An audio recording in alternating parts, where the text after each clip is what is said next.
look at this picture. It's really pivotal, this. Well, there's a message in that, actually, the pivotal moment, in fact.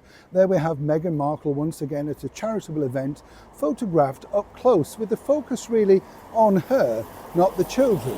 Now, you might say, of course, well, it's not really about them and they don't want to be pictured, but then this is a children's charity, Girls Inc. And also, when you think about it, this event took place nearly at the start of this month. But we only learned about this, of course, just a couple of days ago, as I pointed out, to coincide with trying to knock the British monarchy off the front pages of a more well-deserving event, some people might suggest, and I use that term lightly, a terrible massacre that happened up in Southport in Merseyside. Terrible, terrible situation that will never be forgotten by anybody in that area, and of course for the anniversaries for so many attached to that. Awful situation when you think about it. But of course, once again, it's all about Meghan. But let me explain the background to this, because the founder, Larissa May, well, apparently possibly not the brightest bulb in the box. Let me explain. Good to see you today, and yes, we've had to get, yes, the coats had to come out. It's that rainy today. Terrible, isn't it? By the way, it got me thinking this, and I just always love to share these things with you, as you know, but you know, with everything going up and the cost of living crisis and stuff like that, what's the thing that you've now had to give up because it's just outpriced you? You know the sort of thing, that little treat that you might have got every now and again, you know. Mine for me was prawns. I used to quite, I know, but you know, they were just nice salt and vinegar prawns and that sort of thing, but they're just ridiculously expensive now. And you do come away thinking, no, I'm not paying that, because you know you got them for like £3 cheaper less than 6 months ago, and they just keep putting it up and up. What's the thing that you've had to cut back on that you do miss? And would you return to it if it came down in price? I'd love to know. I'm not sure I would now, because I feel cheated by those companies. Another thing, actually, I've got to be honest, another thing is the price of jams. Yeah, we all have a pot of jam, don't we? But I mean, that's ridiculous as well. You're just paying for a brand name. Don't get me going on these things. Let me know, what have you cut out, literally, since the cost of living crisis has truly kicked in? Let's get back to your royal story of the day.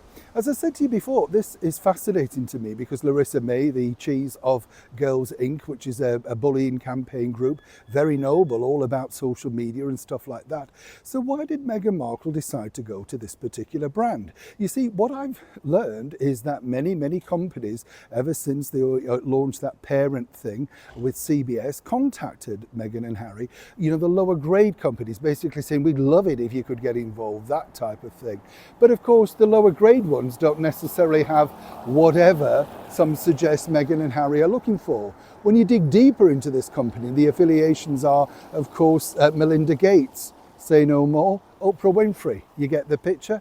So when they claimed originally that they were going to go to journalists, you know, grassroots level, give those wonderful people a chance to interview these people and get their name on the ladder, can anybody find any record of anybody that's not already working for a prestigious magazine or indeed newspaper? No, it's always about the connections and furthering themselves.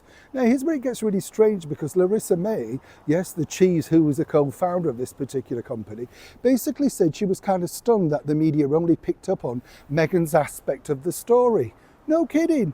And this, of course, was the fact that not only was it supposed to be released more or less a couple of days afterwards, but Meghan felt, as ever, we have to say allegedly, the time wasn't right yet. She wanted to make the most impact. Oh, but as moment, of course, William and Catherine popped up in Southport to offer genuine condolences to people that have gone through terrible situations. Guess what? The time was right. So you see how this figures. Whether people say Meghan is a bully, whatever, my thoughts on this are truly this. It's calculated, it's cold, and it's really just to serve them. Why could you not pick a company that doesn't have so many famous affiliations? Why couldn't you have given somebody at the grassroots the opportunity? I think we know the answer to that. And if Larissa May didn't work that out already, perhaps she has now. Neil Sean in the very heart of London.